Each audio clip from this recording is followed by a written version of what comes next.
At my cousin's wedding reception, I mentioned my promotion to the head table. Dad laughed so hard he nearly choked on his drink.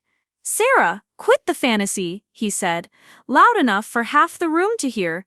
"You can't fool us with your made-up corporate stories." Mom nodded along, cutting her cake with surgical precision. "We know you're still unemployed, honey. It's okay to admit it." Jake, my younger brother, smirked from across the table. "Yeah, sis, what's next? Gonna tell us you're running Google?" The entire table erupted in laughter while I sat there, fork suspended halfway to my mouth, watching my own family turn my achievements into their entertainment. Before we jump back in, tell us where you're tuning in from, and if this story touches you, make sure you're subscribed, because tomorrow, I've saved something extra special for you. My name is Sarah Mitchell, and I've been keeping the biggest secret of my professional life. For 8 months, I'd been climbing the corporate ladder at TechFlow Solutions, the same company where my father Bob has worked in IT support for 16 years. The same company where he brags about his stable government-adjacent job and how real work happens in cubicles, not in what he calls my imaginary online businesses. The irony burned deeper than the humiliation, because in 3 days I was about to become his boss. Not just his supervisor, not his department head, but his chief executive officer, and he had absolutely no idea. The wedding reception continued around us, but I felt disconnected from the celebration. Alex, my partner, reached under the table and squeezed my hand. "You don't have to prove anything to them," he whispered. But that wasn't true. I'd been trying to prove everything to them my entire life.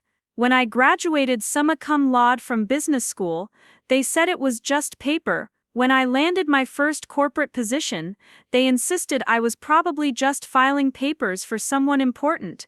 When I bought my downtown loft, they were convinced I'd gotten into debt or found some sugar daddy to pay for it. The truth was more complex and infinitely more satisfying. I'd started at TechFlow as a junior analyst in their emerging technologies division, a department so new and specialized that it operated almost independently from the main company structure. While Dad was troubleshooting printer problems and resetting passwords in the basement IT cave, I was upstairs revolutionizing how the company approached artificial intelligence integration. My team had developed 3 proprietary software solutions that increased company efficiency by 47% and saved TechFlow over $2 million in the first quarter alone. But my family didn't know any of this. They couldn't see past their own limited definitions of success. Dad measured achievement in years of service and dental benefits. Mom valued stability over growth, routine over innovation. Jake measured success in how long he could avoid getting a real job while living in their basement and playing video games. To them, I was the family oddball who'd moved to downtown Denver, refused to settle down in the suburbs, and insisted on chasing dreams that didn't fit their narrow worldview. The promotion had come last month, though the official announcement wouldn't happen until Monday. TechFlow had been acquired by a larger tech consortium, and they'd chosen me to spearhead the transition as CEO.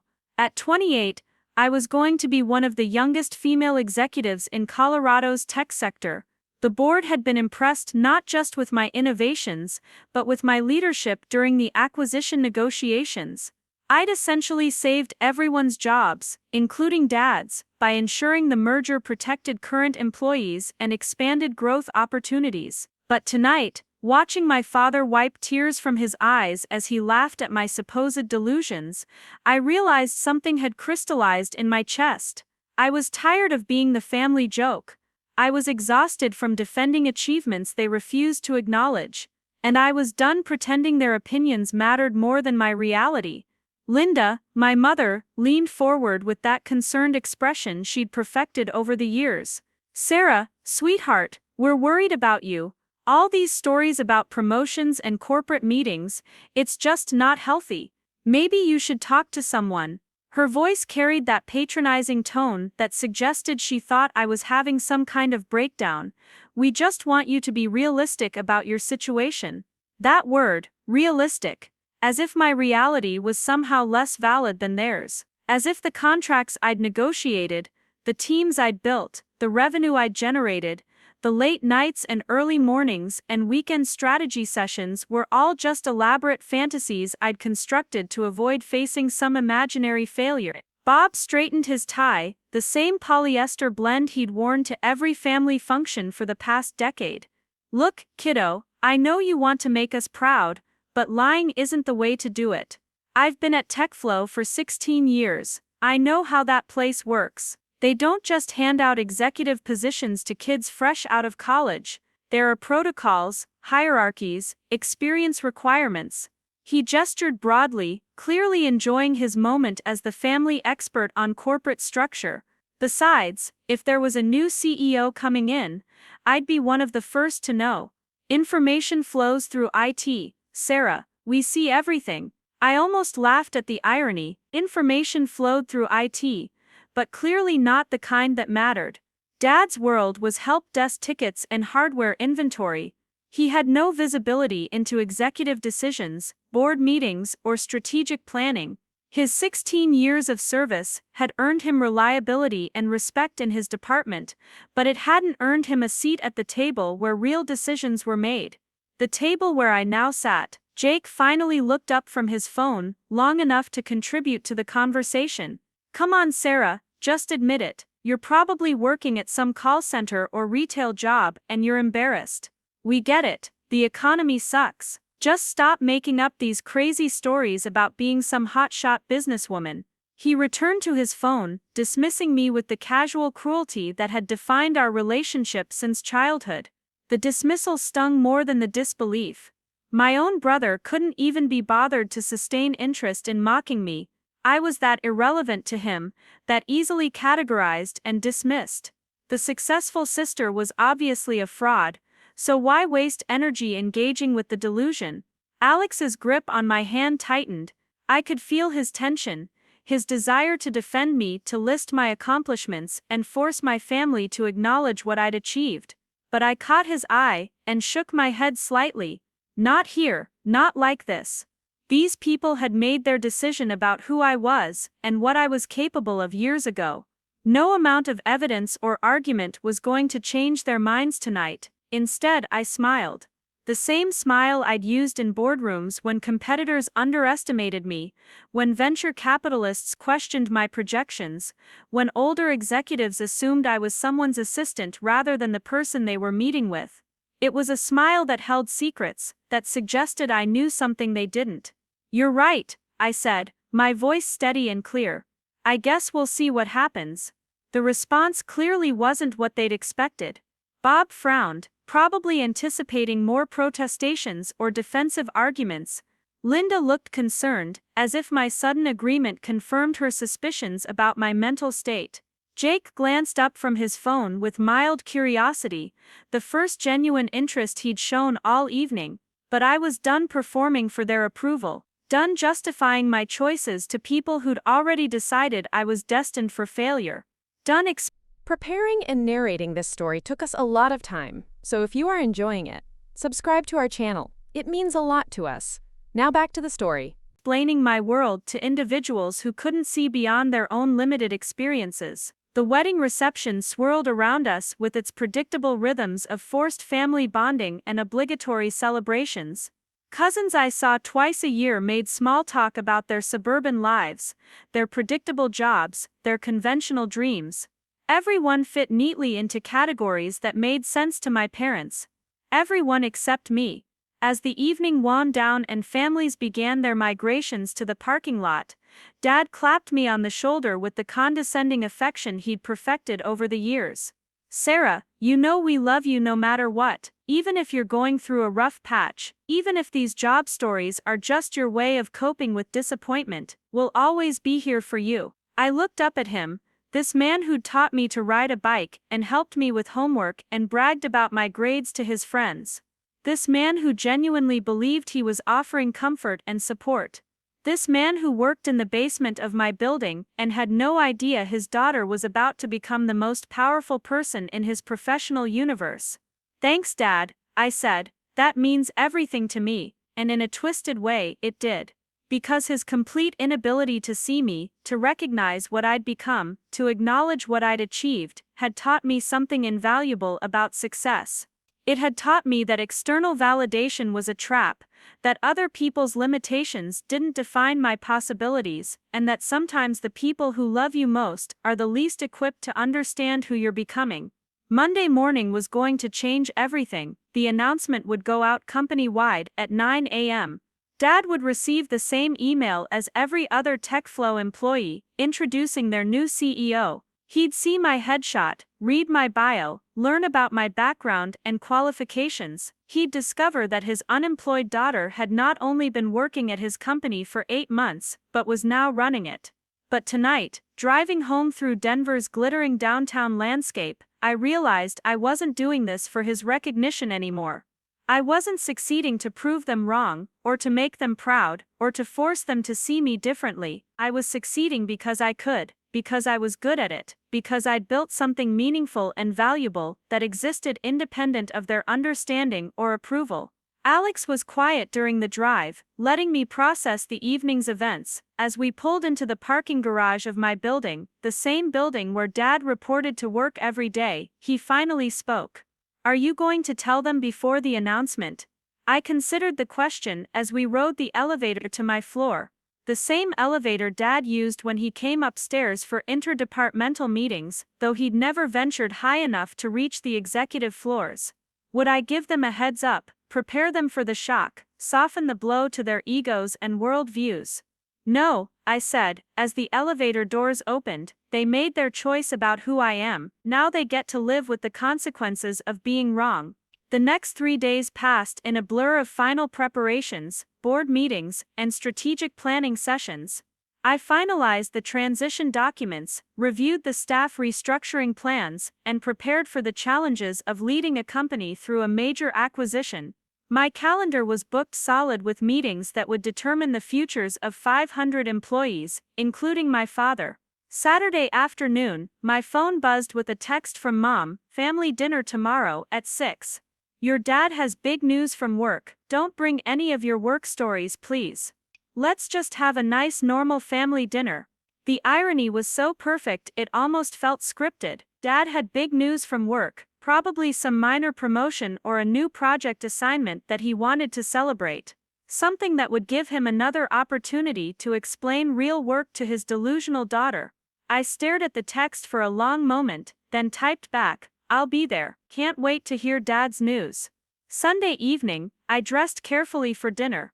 Not in the power suits I wore to board meetings, but in the casual clothes that wouldn't seem threatening or pretentious to my family. Jeans, a simple blouse, minimal jewelry, the costume of the underachieving daughter they expected to see.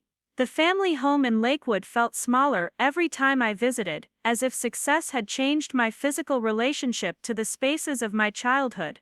The familiar smells of Mom's cooking, the worn furniture that had hosted decades of family gatherings, the photographs on the mantel that documented our lives in predictable suburban snapshots. Jake was already there, sprawled on the couch with his laptop, probably gaming or scrolling through social media. He looked up when I entered, offered a casual wave, then returned to his screen. At 25, he'd perfected the art of existing without contributing, of taking up space without taking on responsibility. "Sarah," Mom called from the kitchen, perfect timing, I was just finishing up. She appeared in the doorway, wearing her favorite apron, the one I'd bought her for Mother's Day 3 years ago. "Your father should be down any minute. He's been so excited about his news all week." Bob's footsteps thundered down the stairs with the enthusiasm of someone who couldn't wait to share his triumph. He appeared in the living room, straightening a button-down shirt I'd never seen before, clearly his idea of dressing up for a special announcement. "Sarah, glad you could make it." He seemed more animated than usual, practically bouncing on his toes with anticipation. "Wait until you hear what happened at work this week. It's going to change everything for our family." We gathered around the dinner table with the ceremony of a family that took these moments seriously. Mom had prepared Dad's favorite meal, complete with the good china and cloth napkins. Jake had even closed his laptop for the occasion. Everyone was focused on Dad, waiting for his revelation. So, Bob began, clearly savoring the moment. You all know I've been at TechFlow for 16 years. 16 years of dedicated service, working my way up, building relationships, proving myself. He paused for dramatic effect. Well, this week, everything changed. I kept my expression neutral, curious, supportive. The daughter who'd been struggling to find her place in the world, eager to hear about her father's success. We're getting a new CEO, he continued, his excitement building, complete company restructuring, new leadership, new vision, new opportunities. He looked around the table, ensuring he had everyone's attention, and guess what? They're keeping all the current staff.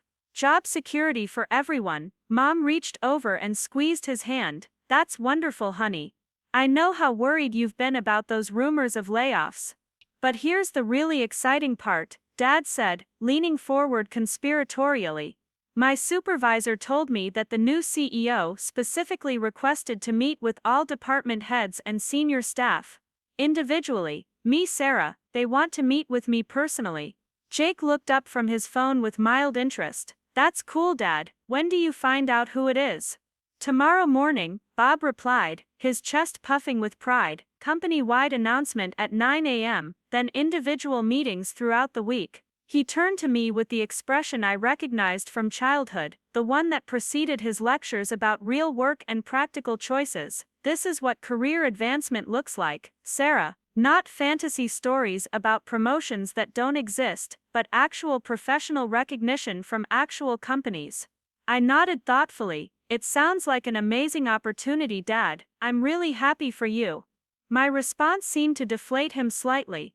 He'd clearly been expecting more resistance, more of the defensive arguments that usually characterized our discussions about work. Instead, I was offering genuine support and enthusiasm. The point is, he continued, slightly off balance, this is how success actually happens. Through years of dedicated service, building trust, proving your value over time, not through shortcuts, or pretending to be something you're not. You're absolutely right, I agreed. Hard work and dedication definitely pay off. Mom was watching our exchange with the wariness of someone who'd refrained too many family arguments. She clearly expected this conversation to escalate into familiar patterns of conflict and disappointment. When it didn't, she seemed almost disappointed herself. So what time is the announcement tomorrow? I asked, genuinely curious about the logistics. 9 a.m. sharp, Dad replied, email to all staff, then follow-up meetings with individual departments. He paused, studying my face. Why are you so interested? It's not like you know anything about how real companies operate. The dig was reflexive, automatic. He couldn't help himself. Even in his moment of triumph, he needed to diminish my experiences, to remind me of my place in the Just curious, I said mildly. It sounds like big changes are coming. Dinner conversation drifted to safer topics. Mom's book club, Jake's latest gaming achievements, neighborhood gossip from Lakewood, the familiar rhythms of family interaction that had shaped my childhood and informed my understanding of belonging. As the evening wound down, and I prepared to leave, Dad pulled me aside. Sarah, I want you to know that even though I worry about your choices, I'm proud of you for not giving up. Maybe seeing how real career advancement works will inspire you to make some changes in your own life. I looked at this man who'd raised me, who'd taught me about persistence and integrity and the value of hard work, who'd shown me through his example what dedication looked like, even if he couldn't recognize those same qualities in my different choices. Thanks, Dad, I said. I think tomorrow is going to be very inspiring for both of us. As I drove home through the Denver night, the city lights reflecting off the mountains in the distance, I thought about expectations and revelations, about the stories we tell ourselves about success and failure, about recognition and respect. In 12 hours, my father's world was going to shift on its axis. Everything he thought he knew about his family, his daughter, his own place in the professional universe, was about to be redefined. But more than that, I realized I was genuinely excited to finally show him what I'd built. Not to prove him wrong, or to humiliate him, but to share something I was proud of with someone whose opinion had shaped me, even when that opinion was wrong. Tomorrow, Bob Mitchell was going to discover that his unemployed daughter was Sarah Mitchell, CEO of TechFlow Solutions, his boss, his leader, the person who'd secured his job and planned his future, the person he'd been underestimating his entire life. Parts 2. 5. The revelation begins Monday morning arrived with the crisp clarity that only comes with life-changing moments. I stood in my downtown loft at 5:30 a.m., looking out at the city that had become my kingdom.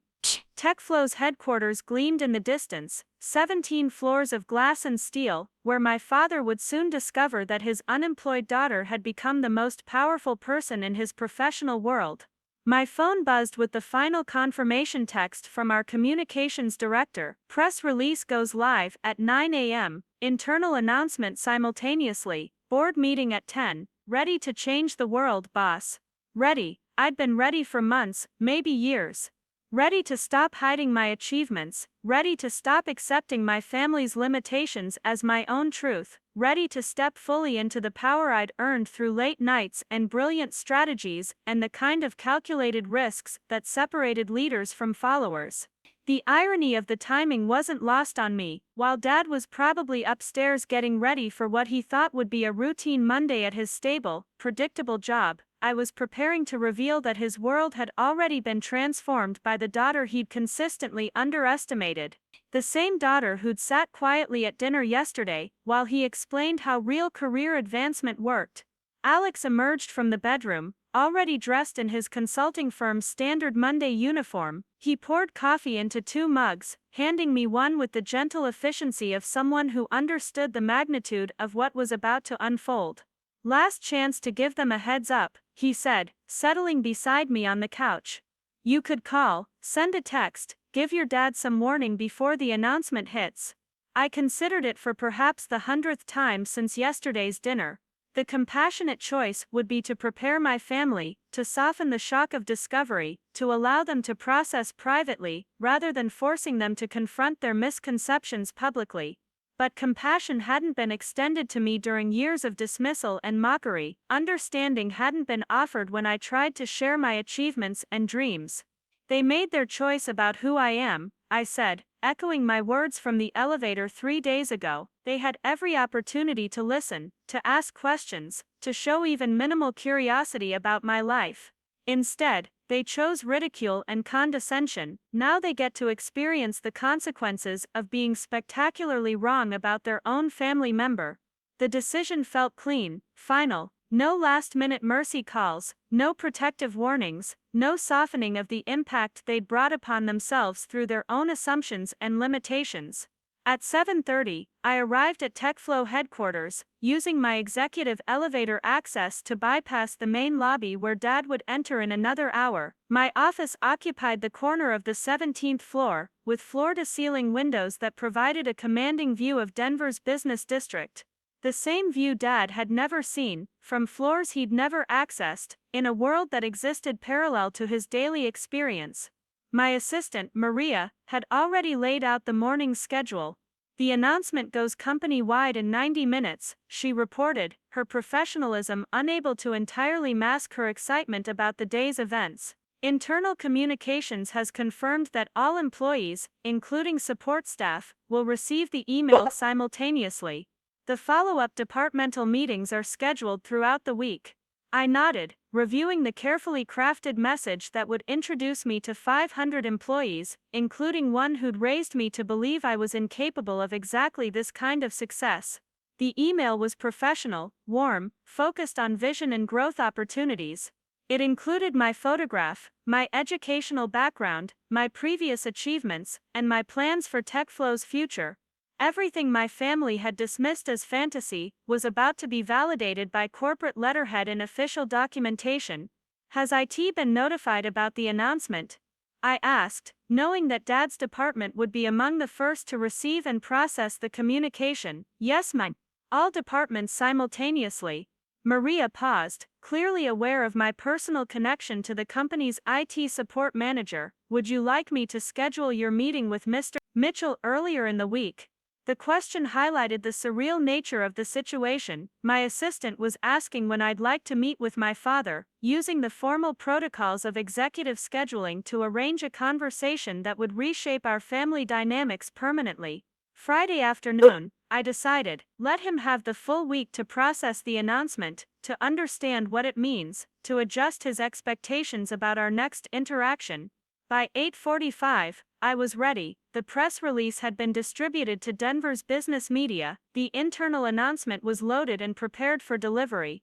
Board members had confirmed their attendance for the 10 o'clock meeting, where we'd discuss implementation strategies and transition timelines. At exactly 9 o'clock, 500 TechFlow employees received an email with the subject line, "Introducing your new Chief Executive Officer." The message opened with my professional headshot, the same photograph that would appear in tomorrow's Denver Business Journal and Colorado Tech Weekly. Below that, my biography outlined my educational credentials, my previous corporate experience, and my vision for TechFlow's future under the new ownership structure. I imagined Dad at his desk in the basement IT department, probably drinking his second cup of coffee while reviewing weekend support tickets. I pictured him opening the email with the casual interest of someone expecting routine corporate communications. The moment his eyes would focus on my photograph, the confusion as he tried to reconcile the image with his understanding of reality. The growing shock as he read my name, my qualifications, my role as his new superior.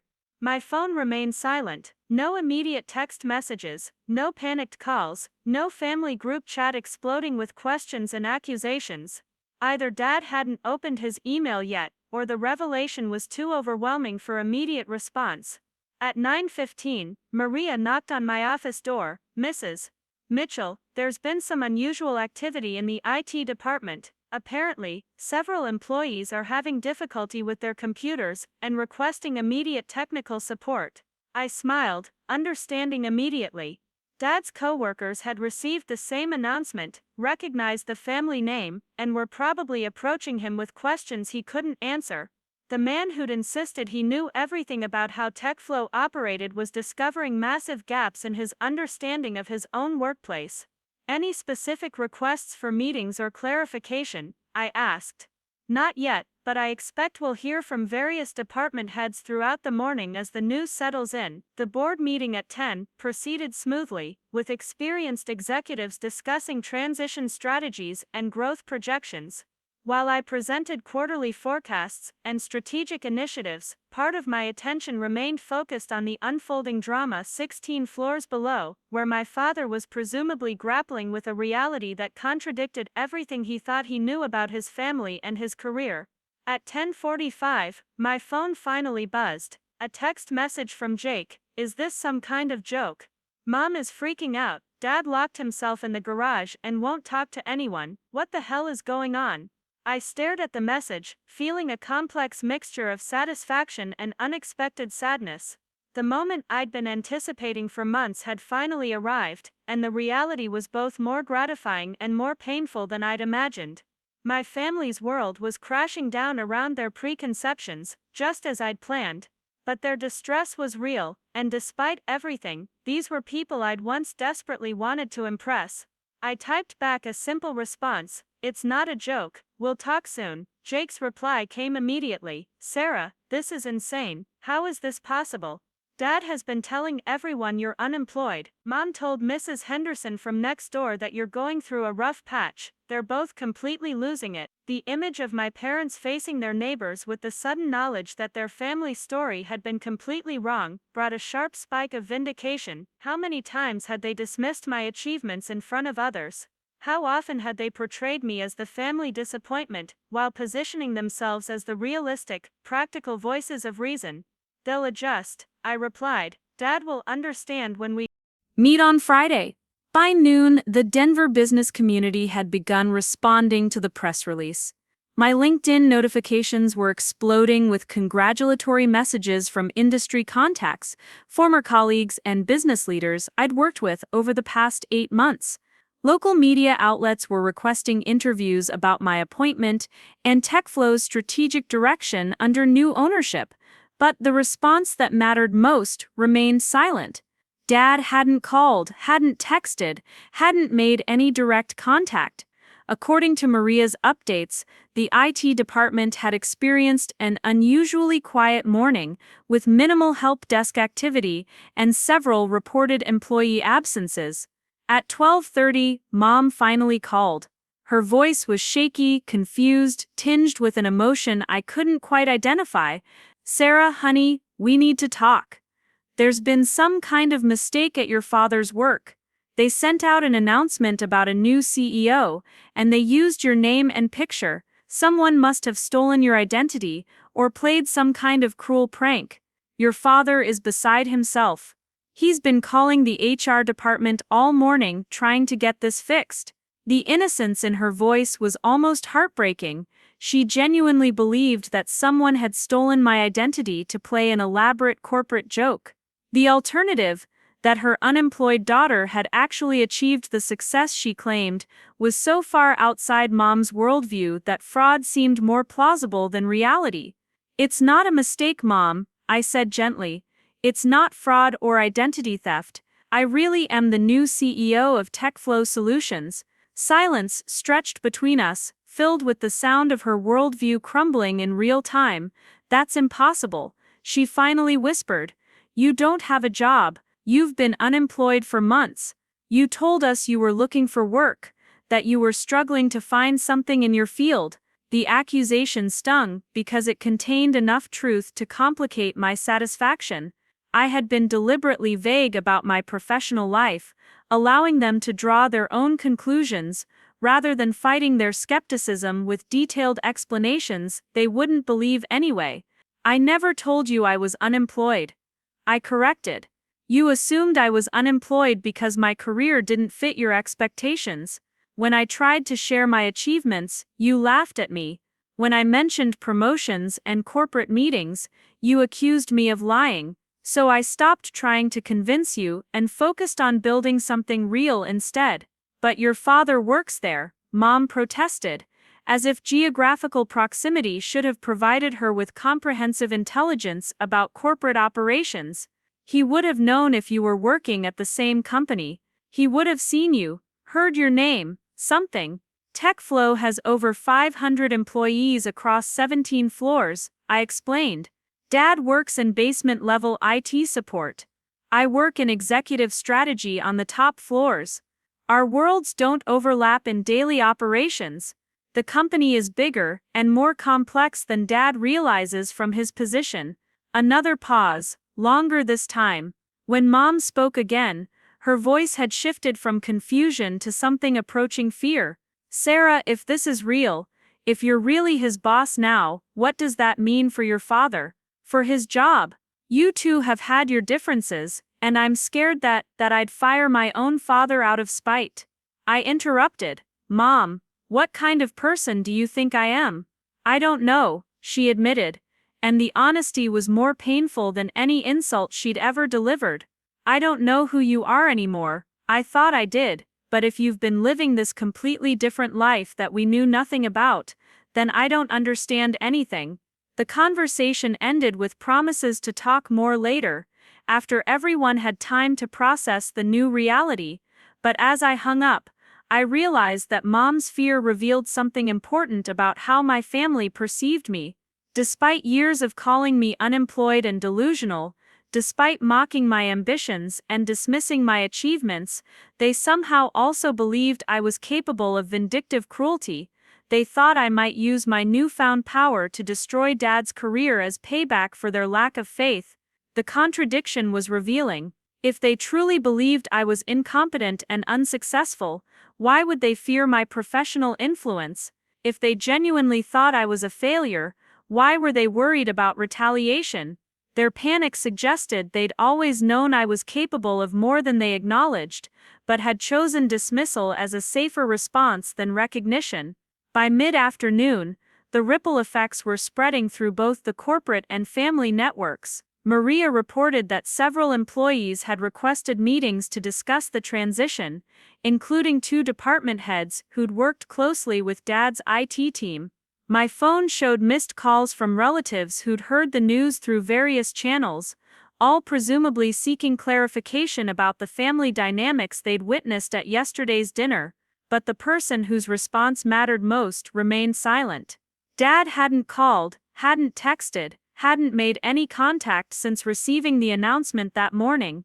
According to Jake's updates, he'd spent most of the day in the garage, avoiding family conversations and refusing to discuss what he'd learned about his daughter's actual career trajectory. At 4 o'clock, I made a decision that surprised even me. Instead of waiting for Friday's scheduled meeting, I walked down to the IT department to see my father face to face. The elevator ride to the basement felt symbolic, a descent from my executive realm into the world, where Dad had spent 16 years building his identity as a corporate veteran and family breadwinner. The IT department occupied a windowless space filled with server racks and repair stations. Dad's desk sat in the corner, surrounded by the organized chaos of someone who'd mastered his small corner of a large organization. He was bent over a computer, methodically running diagnostics, using work as an escape from the emotional complexity of his situation. "Hi, Dad." He looked up slowly, and I saw my own eyes reflected in his face. The same green color, the same shape, genetics asserting themselves across a generational divide that had suddenly become a professional hierarchy. "Sarah." His voice was careful, neutral, emptied of the casual authority he'd always used when addressing his underachieving daughter. "I thought we should talk before Friday's meeting." He gestured to a folding chair beside his desk, the same kind of utilitarian furniture that filled the basement workspace. "No executive seating down here, no corner offices or panoramic views, just functional space for functional work performed by people who kept the company running without making strategic decisions." "I don't understand," he said simply, "any of this. How it's possible, why you didn't tell us, what it means for our family, for my job, for everything I thought I knew about everything." The bewilderment in his voice was genuine and heartbreaking. Dad had built his identity around being the family expert on corporate dynamics, the practical voice who understood how the real world operated. Discovering that his unemployed daughter was actually his CEO didn't just contradict his assumptions about my life, it undermined his understanding of his own professional environment. "You didn't give me a chance to tell you," I said. "Every time I mentioned my work, you dismissed it as fantasy. Every achievement I shared became a joke. Every promotion I mentioned was treated as delusion, so I stopped sharing and started proving instead." He nodded slowly, processing not just the information but the implications of his own behavior over the past months. "I was wrong," he said quietly, "about everything.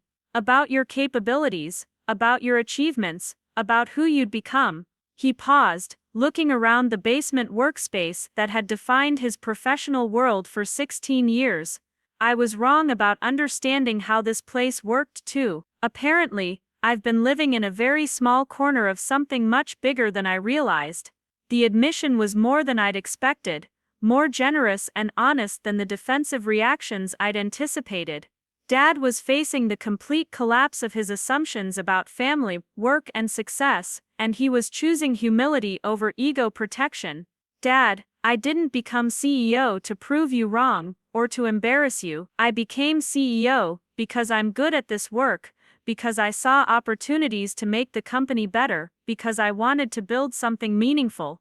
Your job is secure, your contributions are valued, this changes our family dynamic, but it doesn't change my respect for your work ethic, or your dedication." Tears gathered in his eyes, the first time I'd seen him cry since my grandfather's funeral 5 years earlier. "I'm proud of you," he said. "I should have said that months ago, years ago, every time you tried to share good news with us. I'm proud of you, and I'm sorry for being too small to see what you were becoming." The apology landed with more impact than any corporate achievement, any board approval, any media recognition, because it came from the person whose opinion had shaped my understanding of success and failure, whose approval I'd sought even when I claimed not to need it. We talked for another hour in that basement office, surrounded by the humming servers and flickering diagnostic lights. Dad told me about his fears for job security, his embarrassment about underestimating his own daughter, his pride in my achievements mixed with confusion about how he'd missed them entirely. I explained my career path, my strategic decisions, my vision for TechFlow's future under new ownership. By the time I left the basement, something fundamental had shifted between us, not just the professional hierarchy, but the emotional dynamic. For the first time in years, maybe decades, my father was seeing me clearly, without the filter of his own limitations and assumptions.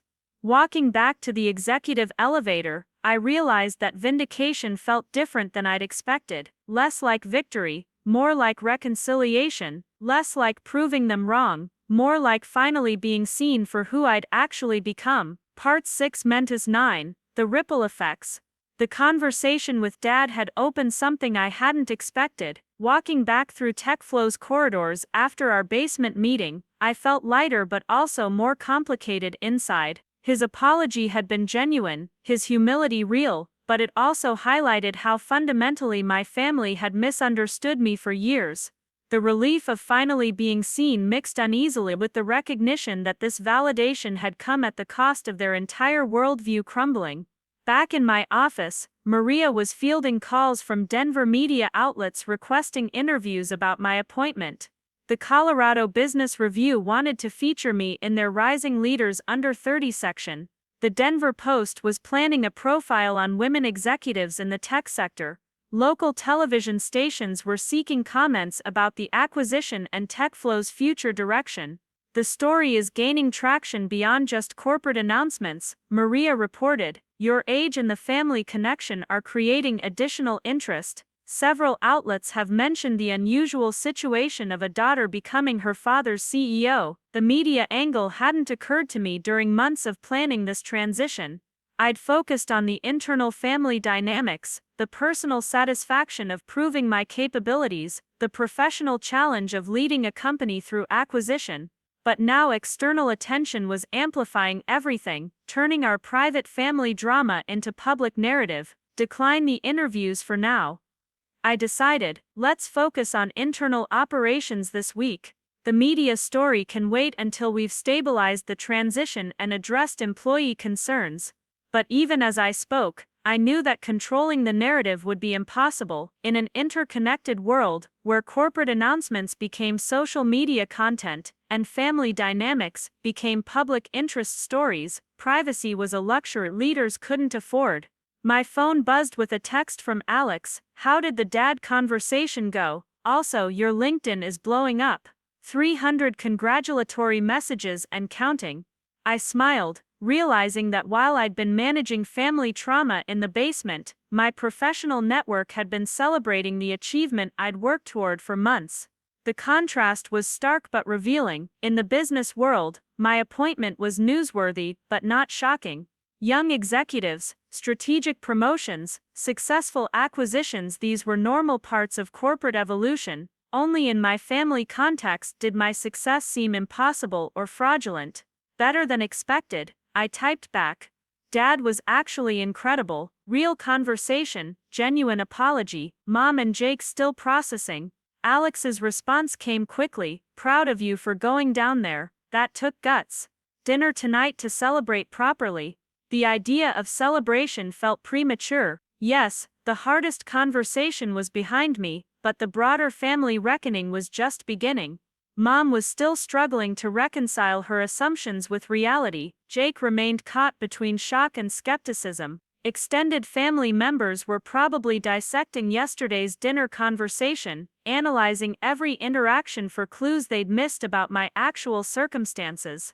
At 5:30, I finally left the office, taking the executive elevator down to the parking garage where my car sat beside spaces reserved for other senior leaders. The symbolism wasn't lost on me as I drove toward Lakewood, leaving the downtown business district, where I wielded considerable influence, and heading toward the suburban neighborhoods, where I remained the family disappointment, who'd somehow stumbled into undeserved success. The drive gave me time to think about what came next.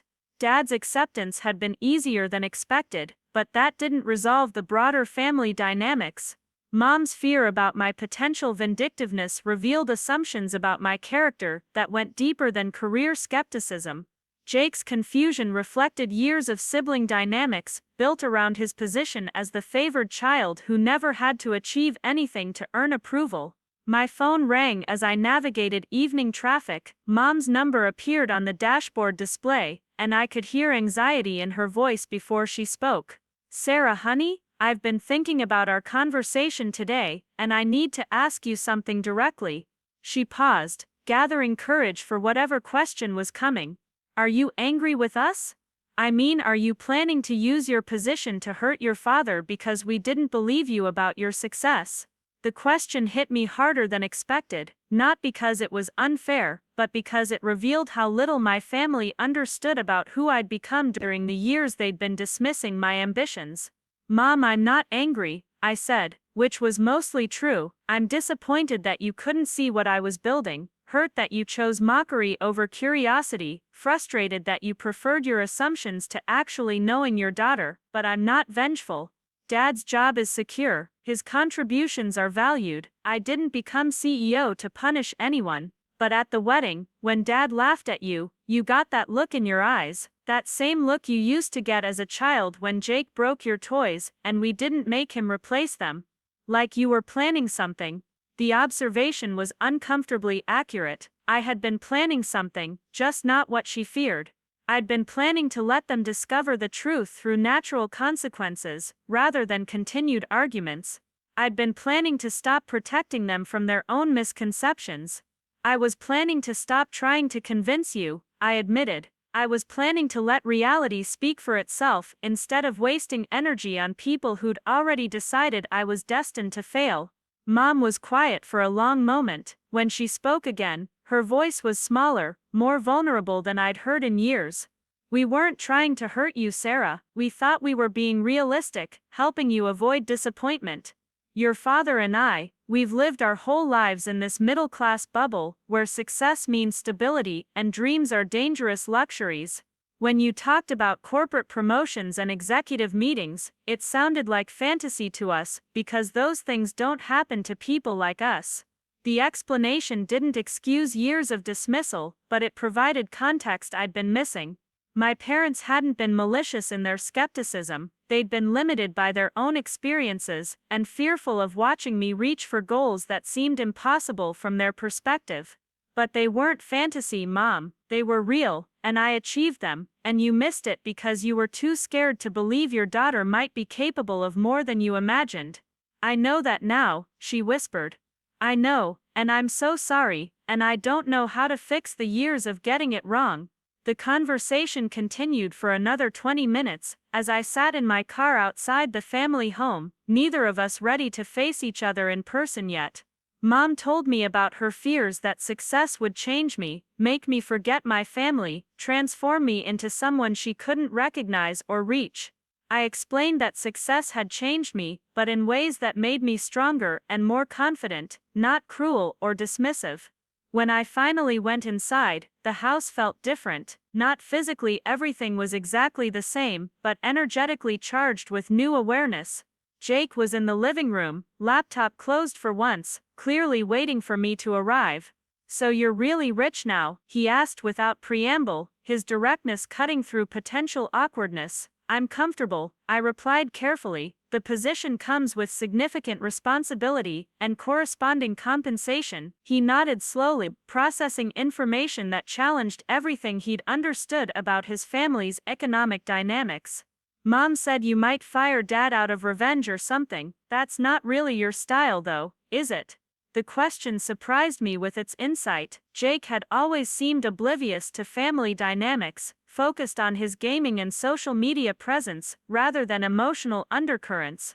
But apparently he'd been paying more attention than anyone realized. "No, that's not my style. Dad and I talked this afternoon. He's a good employee with 16 years of solid performance. His job is secure regardless of our family relationship." "Good," Jake said with unexpected firmness, "because even though he was wrong about you, he's still our dad, and he doesn't deserve to suffer professionally because he was too stupid to recognize his own daughter's success." The conversation revealed a side of Jake I'd never seen, a protective instinct and emotional intelligence that his perpetual gaming had obscured. Maybe I hadn't been the only family member who'd been underestimated. We ordered Chinese takeout and ate in the living room, something we hadn't done together in years. The casual intimacy felt strange after the day's revelations, but also comfortable in ways I'd forgotten were possible with my family. For the first time in our adult relationship, we were interacting as equals rather than through the filter of their disappointment and my defensive responses. "Can I ask you something?" Jake said during a lull in conversation. "When you tried to tell us about your promotions and corporate meetings, were you hoping we'd be proud of you, or were you trying to prove something?" The question forced me to examine motivations I'd preferred not to analyze too closely, both I think. I wanted you to be proud, but I also wanted to prove that your assumptions about me were wrong. I wanted validation, but I also wanted vindication.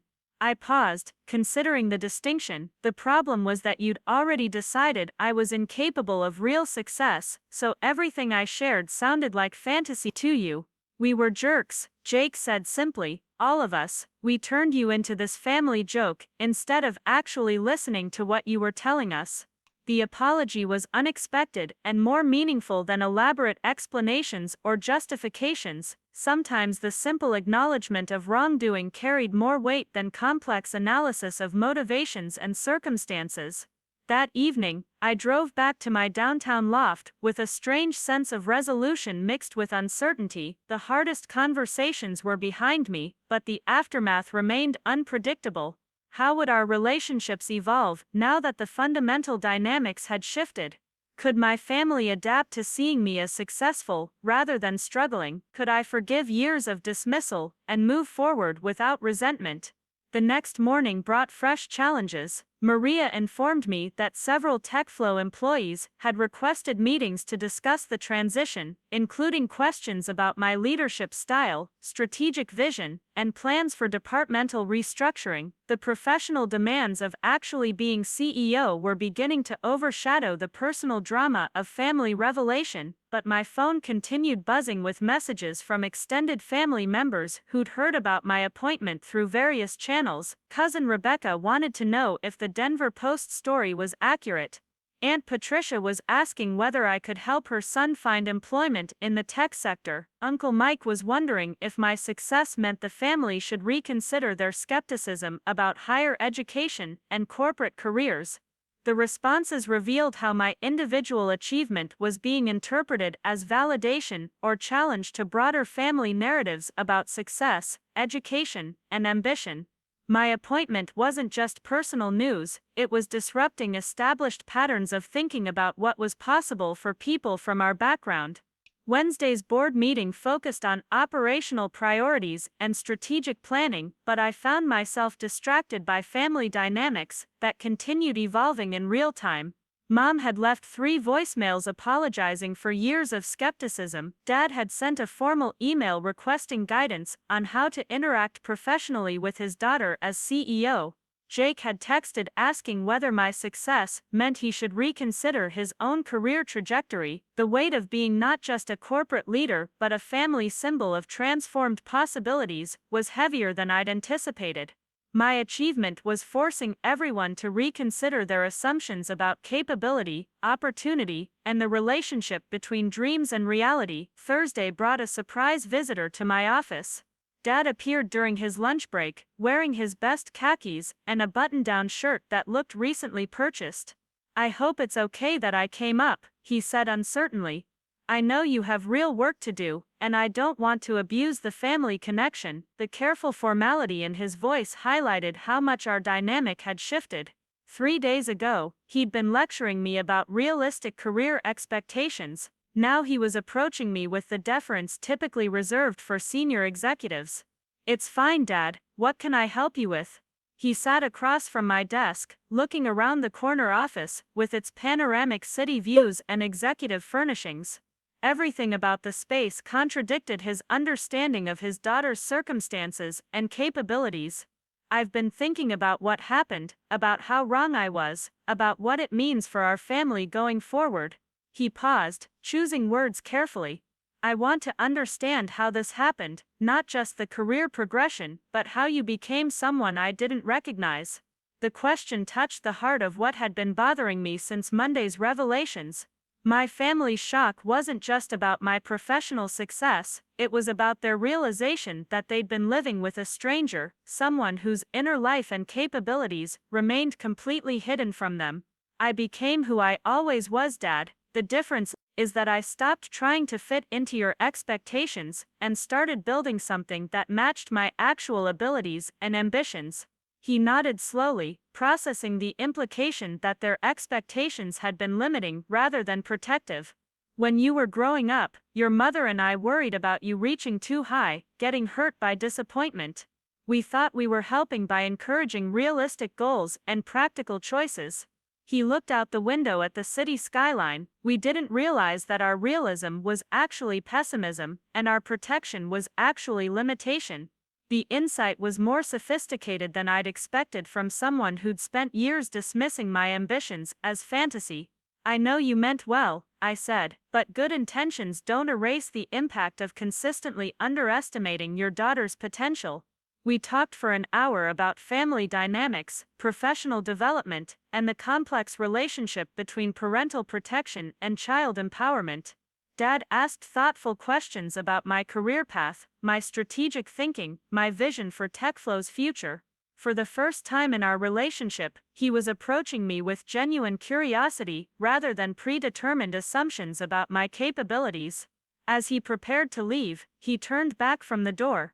Sarah, I want you to know that even though I was wrong about your career, I was right about one thing. You're incredibly strong, more determined than anyone else in our family, and you've always been capable of achieving whatever you set your mind to. He paused. I just wish I'd been smart enough to see it sooner. The apology felt complete in ways that elaborate explanations couldn't match. Dad wasn't just acknowledging his mistake, he was recognizing the person I'd always been beneath his misperceptions. That afternoon, I made a decision that surprised even me. Instead of maintaining professional distance from my family situation, I called a meeting with TechFlow's communications director to discuss a more strategic approach to the media interest in our story. The family angle is generating significant positive attention, Rebecca Martinez explained. Local outlets love the narrative of a young woman achieving success while her family thought she was unemployed. It's inspirational without being threatening, relatable without being common. I'd been reluctant to exploit my family's misconceptions for publicity purposes, but I was beginning to understand that controlling the narrative meant shaping it rather than avoiding it. What would strategic media engagement look like? I asked. Selected interviews focusing on leadership vision and company growth, with personal background as supporting context rather than primary focus. We emphasize your qualifications and achievements while acknowledging the family dynamic as an interesting sidebar rather than the main story. The approach felt balanced, professional while remaining authentic. More importantly, it would allow me to define my own narrative rather than letting others interpret my success through whatever assumptions they brought to the story. By Thursday evening, I was exhausted, but oddly satisfied. The professional demands of actually running TechFlow were intense, but manageable. The family revelations had been emotionally draining, but ultimately healing. The media attention was overwhelming, but potentially useful for both personal branding and company visibility.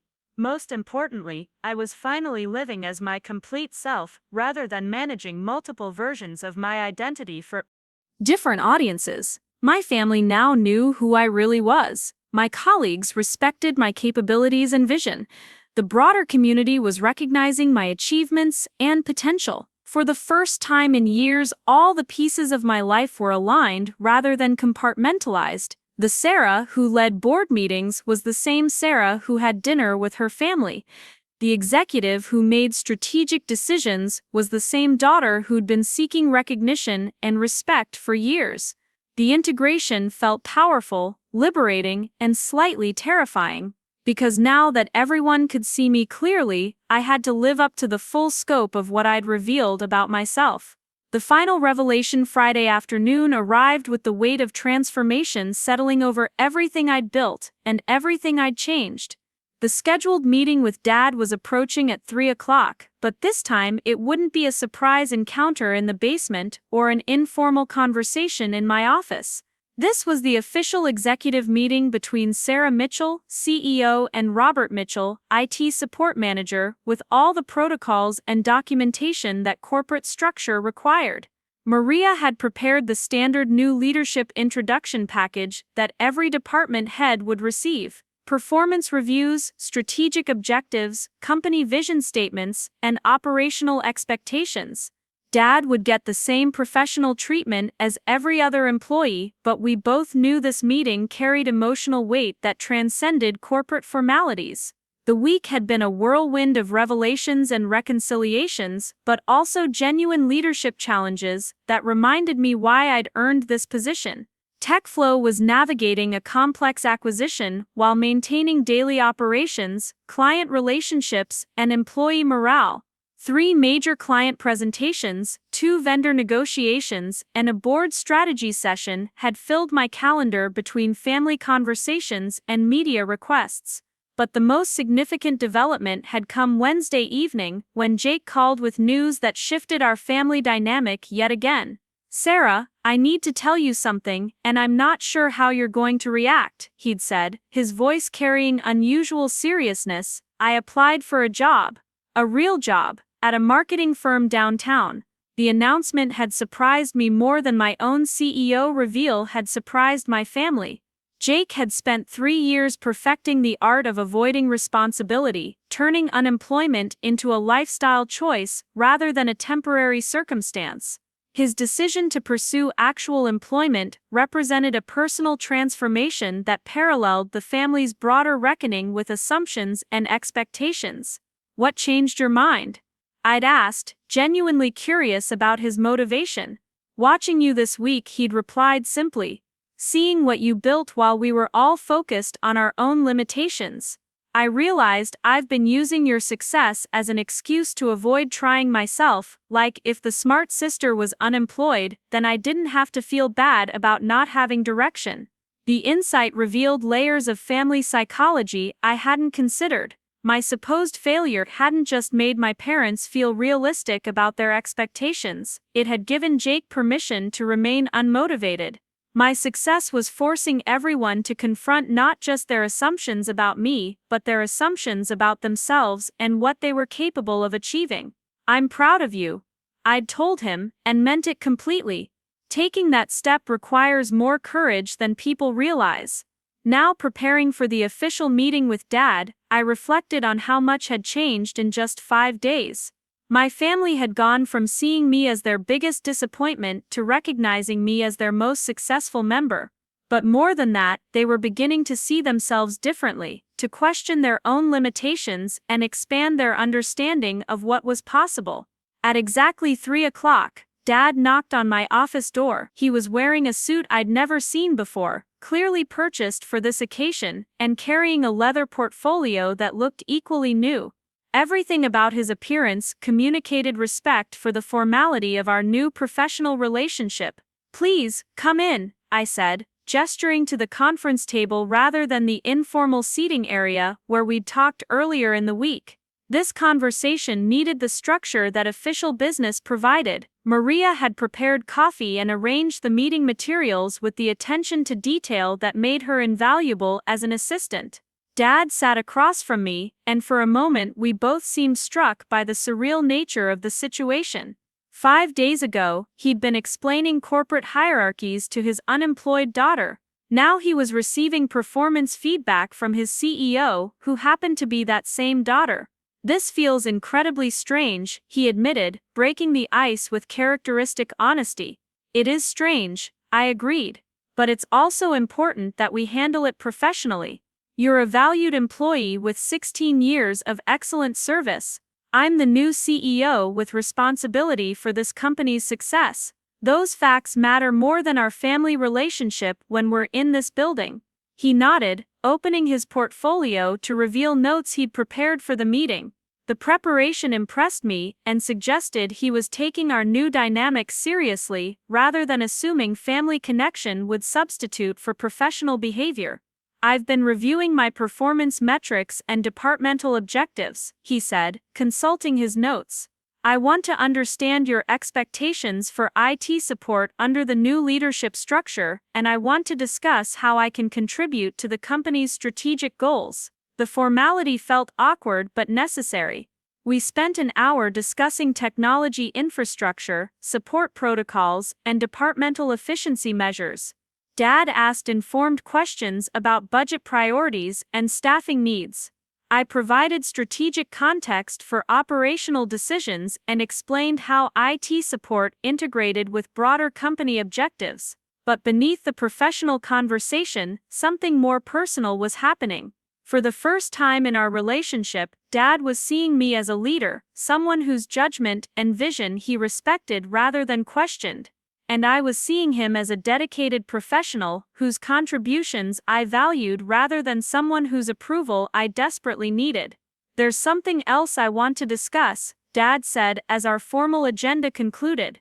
I've been thinking about the impact of our family situation on other employees, and I want to address it directly.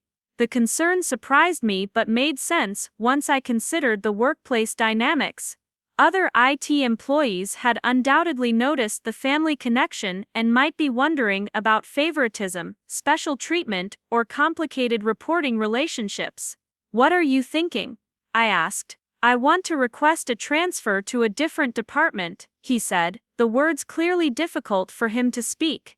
Not because I don't want to work for the company you're leading, but because I think some physical distance between us professionally might be better for both our credibilities.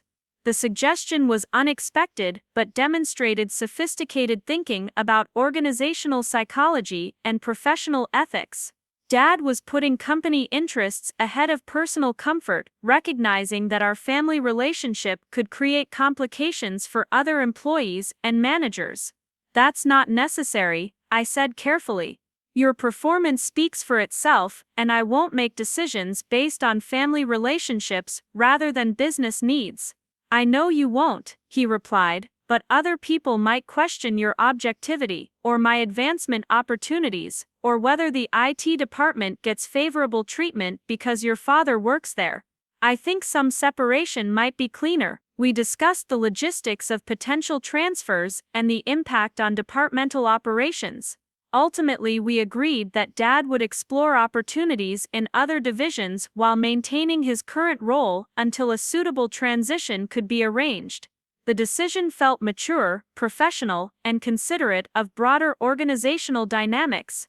As the meeting concluded, Dad gathered his materials and prepared to leave.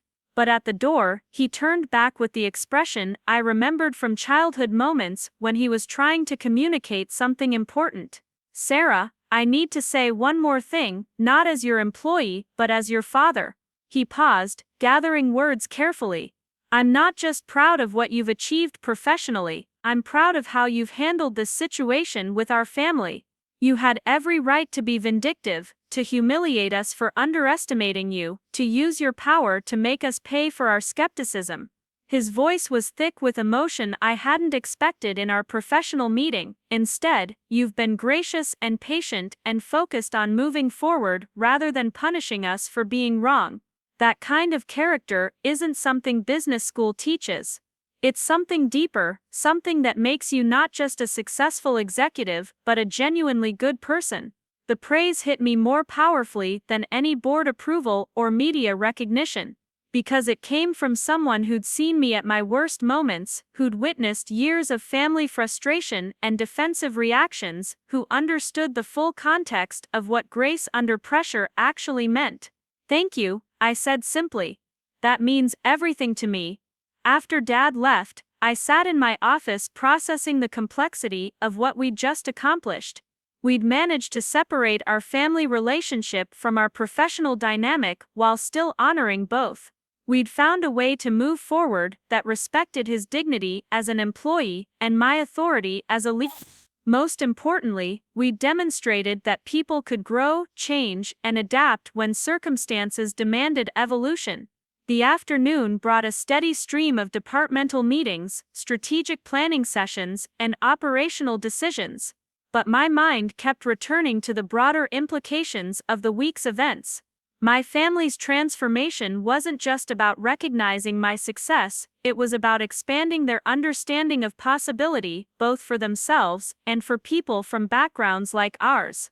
Jake's job application, Mom's questions about returning to school, Dad's thoughtful approach to professional ethics, these weren't just reactions to my achievement. They were evidence that success could be contagious, that one person's breakthrough could create space for others to reconsider their own limitations. At 6 o'clock, Alex arrived at my office with dinner and champagne, ready to properly celebrate what we'd been too busy to acknowledge all week. "So how does it feel?" he asked, settling into the chair across from my desk. "To finally have your family see you the way everyone else does?"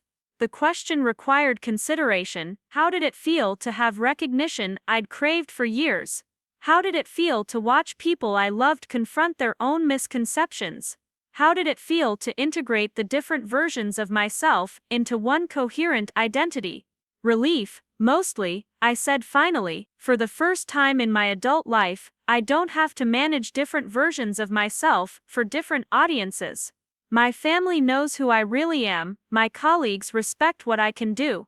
The media understands what I've achieved. It's exhausting to maintain multiple identities, and now I don't have to." Alex poured champagne into coffee mugs, the only glasses available in my office. "To authentic success," he said, raising his improvised toast, "and to the courage to let people see who you really are." We clinked mugs and drank champagne that tasted like victory, validation, and the peculiar sweetness of being fully known by the people who mattered most. The evening brought one final surprise. As Alex and I were preparing to leave the office, my phone rang with a call from an unknown Denver number. "Sarah Mitchell." The voice was professional, authoritative. "This is Jennifer Walsh from Colorado Business Magazine. We're planning a feature on emerging leaders in the tech sector, and your story has captured significant attention this week." I'd been avoiding media interviews, focusing on internal operations rather than external publicity. But something about this call felt different, more substantial than the quick profile pieces other outlets had requested. "We're particularly interested in the leadership lessons from your experience," Jennifer continued. "How does someone build a successful career while their own family remains unaware of their achievements? What does that teach us about recognition, validation, and authentic success?" The questions intrigued me because they moved beyond the surface narrative of family misunderstanding to explore deeper themes about motivation, identity, and the relationship between external validation and internal confidence. "I'd be interested in discussing that," I said, surprising myself with the decision. We scheduled the interview for the following week, after the immediate transition chaos had settled, and I'd had time to process the week's events more completely. As Alex and I finally left TechFlow that evening, walking through the lobby where Dad would enter for work Monday morning, I realized that the most important transformation hadn't been my family's recognition of my success. It had been my own recognition that I didn't need their approval to be successful, fulfilled, or valuable. Their acknowledgement was gratifying, their apologies were healing, their changed behavior was encouraging. But my worth hadn't been determined by the perception of me, and my achievements hadn't been diminished by their skepticism. The real victory wasn't proving them wrong about my capabilities. It was discovering that I could succeed independently of their understanding, build something meaningful regardless of their support, and remain generous and forgiving even when I had the power to be vindictive. Standing in the Denver evening air, looking up at the building where I now wielded considerable influence, I felt a deep sense of completion, not because the story was over, but because all the pieces of my life were finally aligned. The daughter, the executive, the leader, the family member, they were all the same person now, integrated and authentic and powerful, in ways that compartmentalized success could never be. My phone buzzed with a text from Jake. "Got the job. Start Monday, thanks for showing me what's possible." And there it was, the ripple effect of authentic success, not just personal achievement, but expanded possibility for everyone touched by the courage to become fully yourself. The city glittered around us as Alex and I walked toward our car, toward dinner, toward whatever came next in this life I'd built by refusing to accept other people's limitations as my own truth. Behind us, TechFlow's headquarters rose 17 floors into the Colorado sky, its lights marking the space where dreams became strategies, where possibilities became realities, where a daughter had become a CEO, not through luck or connections, but through the simple revolutionary act of believing in herself when no one else would.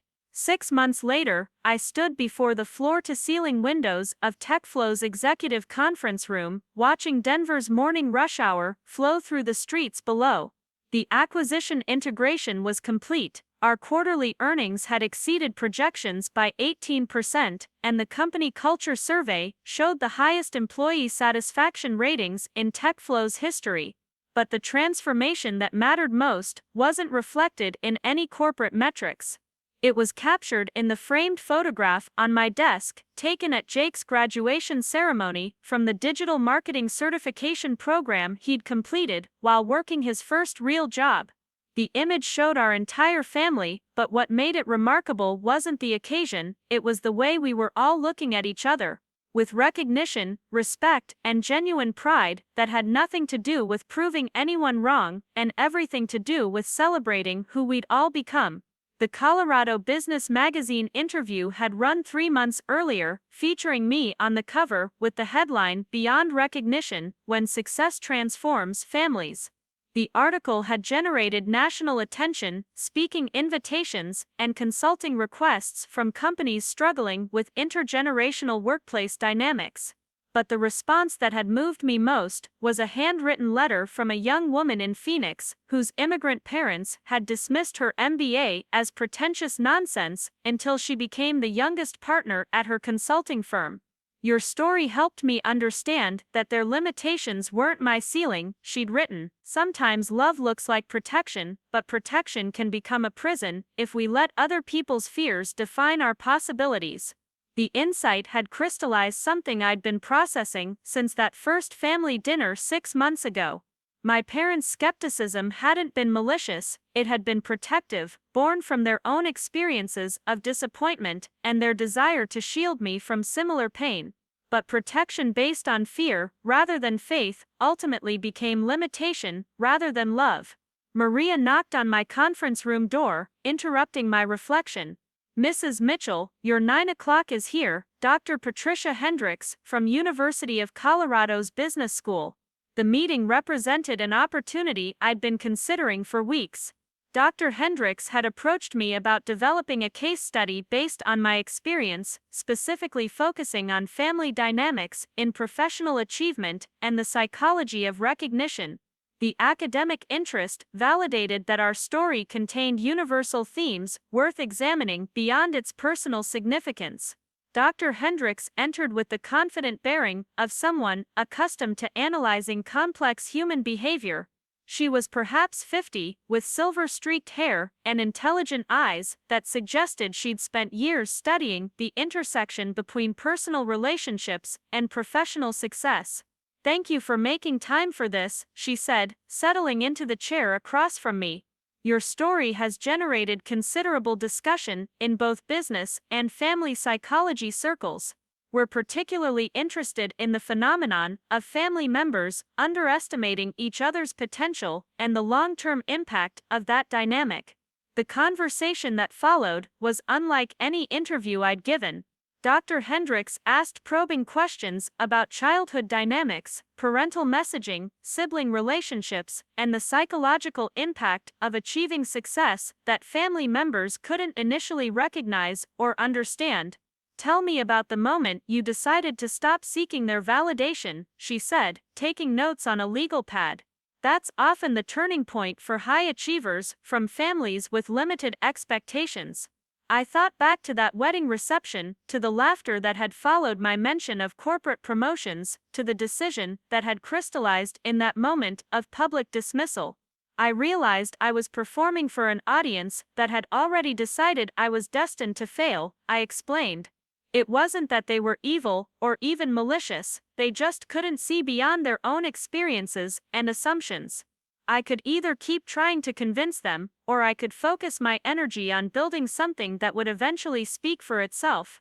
Hendricks nodded, clearly recognizing a pattern she'd observed in other cases.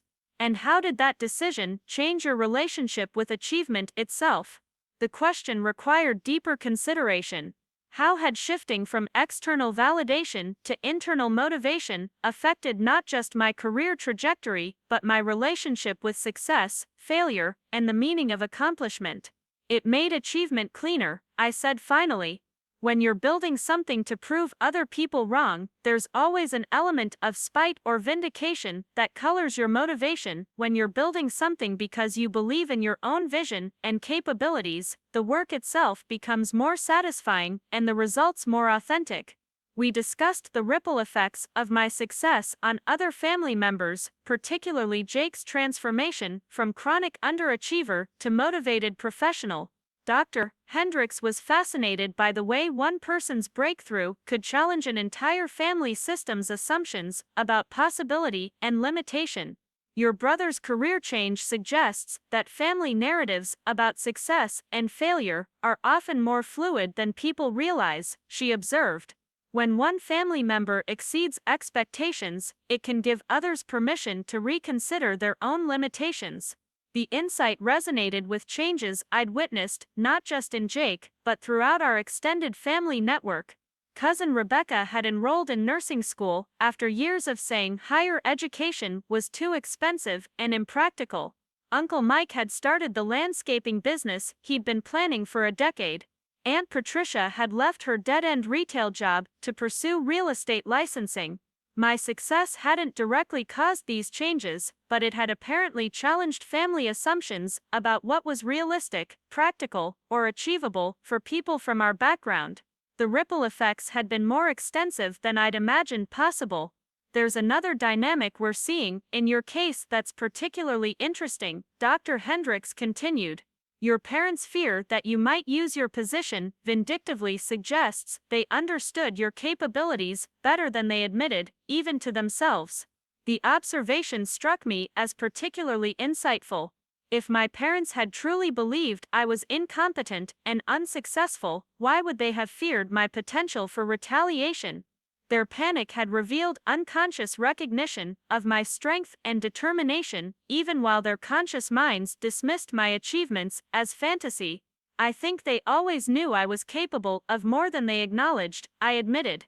But acknowledging my potential would have required them to examine their own limitations and choices. It was easier to dismiss my ambitions than to confront their own fears about reaching higher. After Dr.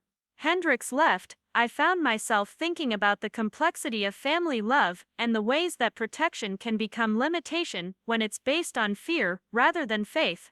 My parents had genuinely believed they were helping me avoid disappointment by encouraging realistic expectations.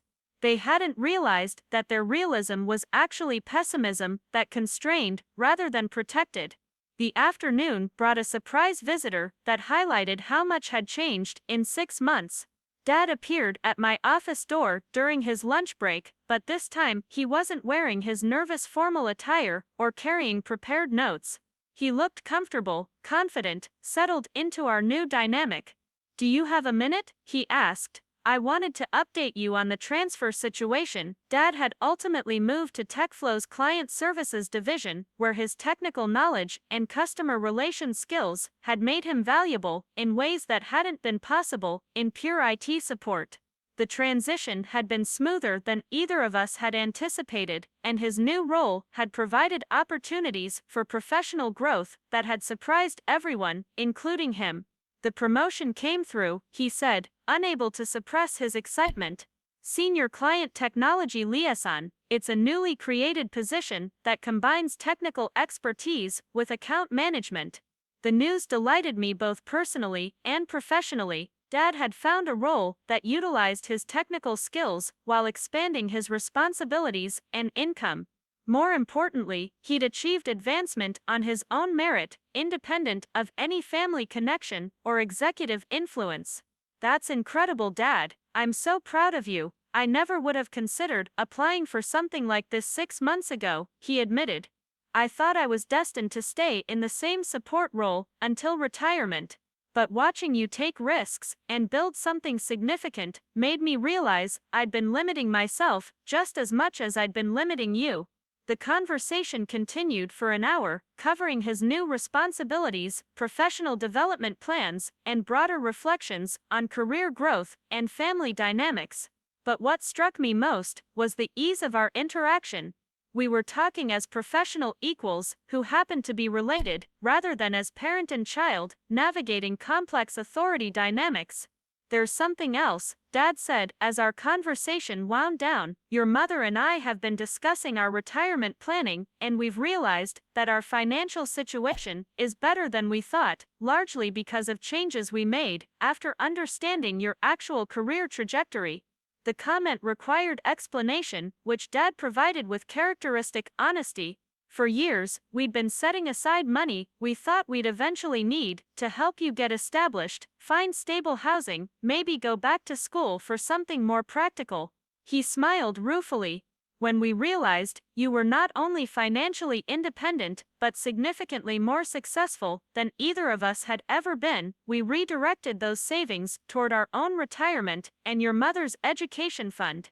The revelation was touching and slightly painful. My parents had been quietly preparing to support their struggling daughter while simultaneously dismissing her achievements as fantasy. The contradiction highlighted the complexity of family love and the ways that good intentions could coexist with harmful assumptions.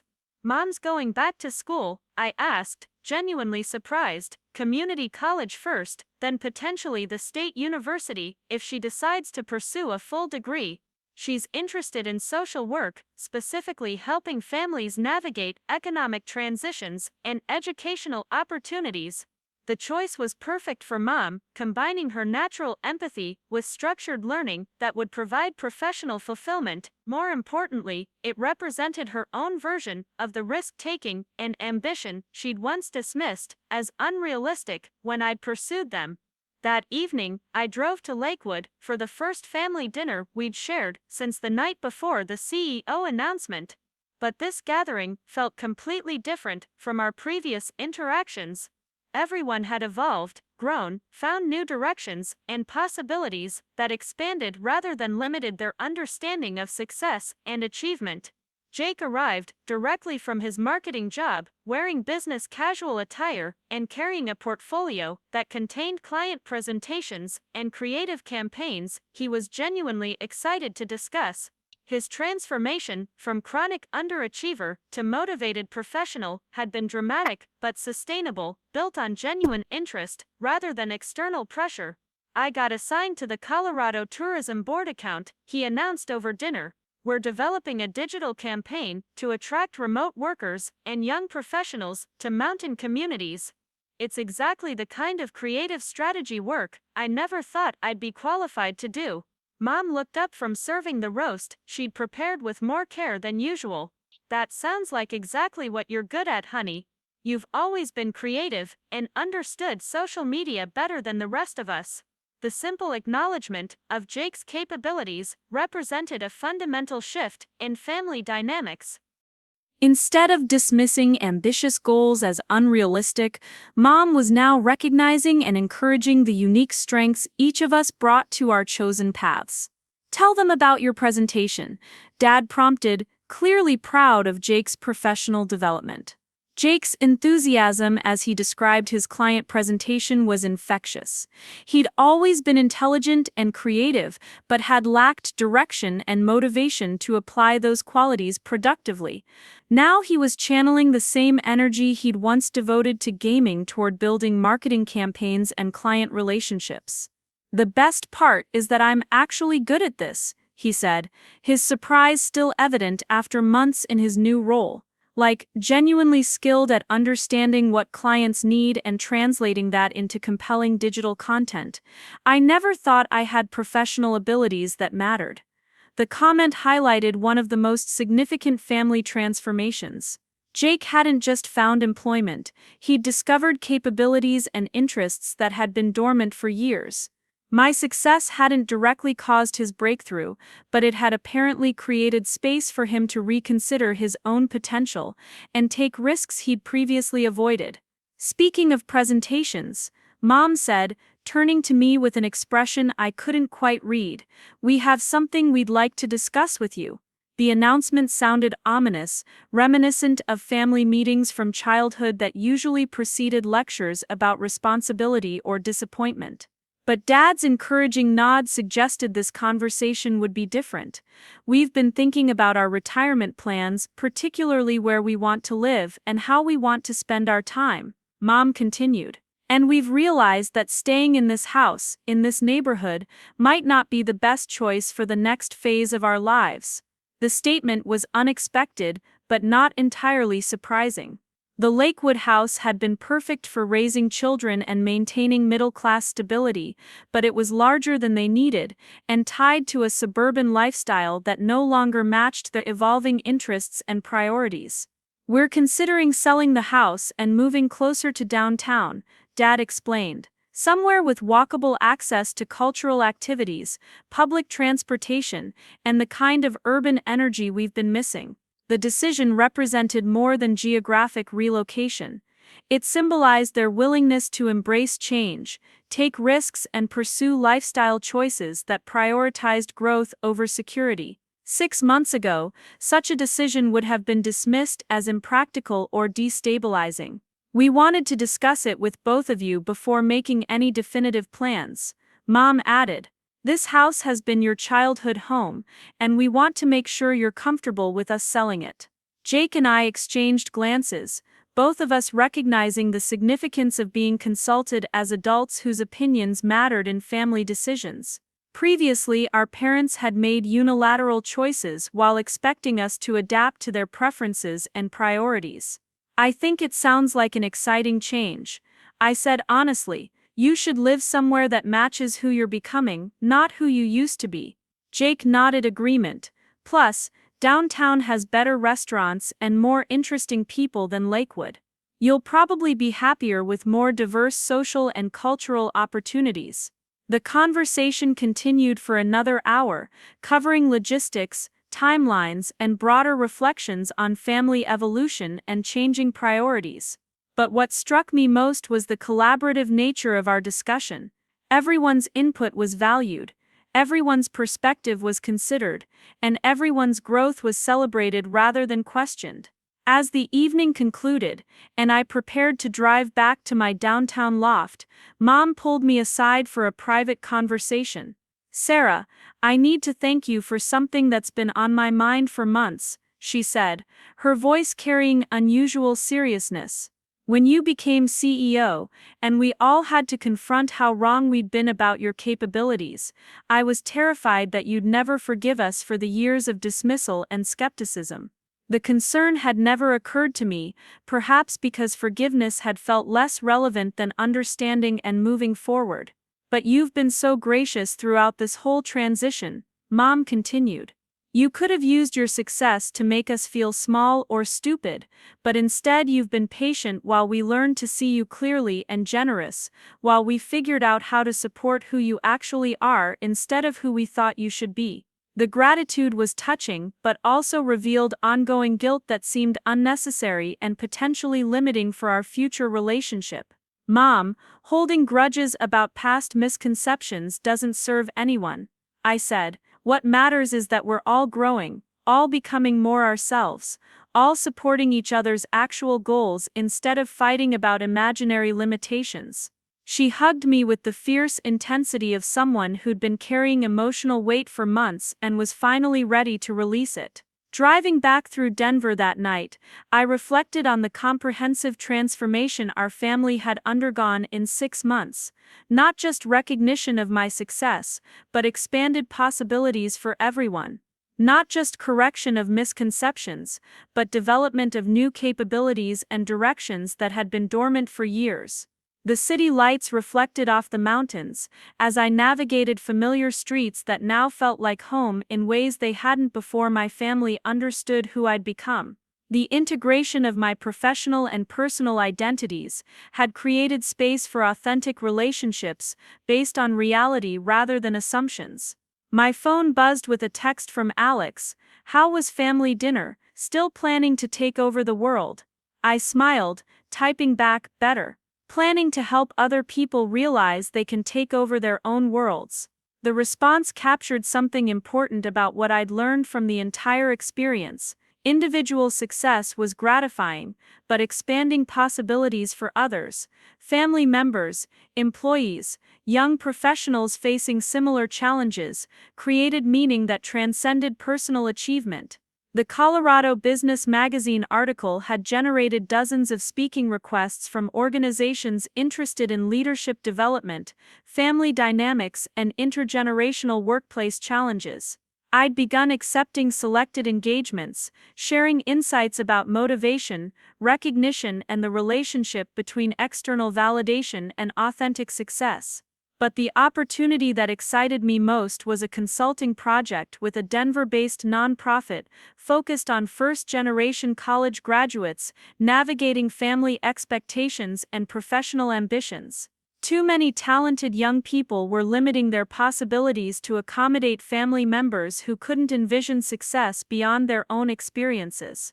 Back in my loft, I opened my laptop and began drafting the proposal for a mentorship program that would connect established professionals with emerging leaders facing family skepticism about their career goals. The program would provide practical guidance, emotional support, and proof that success was possible even when your own family couldn't initially see your potential. The work felt like a natural extension of everything I'd learned about recognition, validation, and the courage to pursue authentic achievement, regardless of other people's limitations. Individual breakthrough was powerful, but systemic change that helped others navigate similar challenges could create ripple effects that lasted for generations.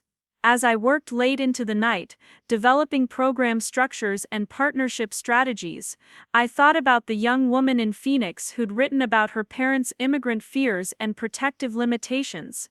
How many other talented individuals were constraining their possibilities to accommodate family members who meant well but couldn't envision success beyond their own experiences?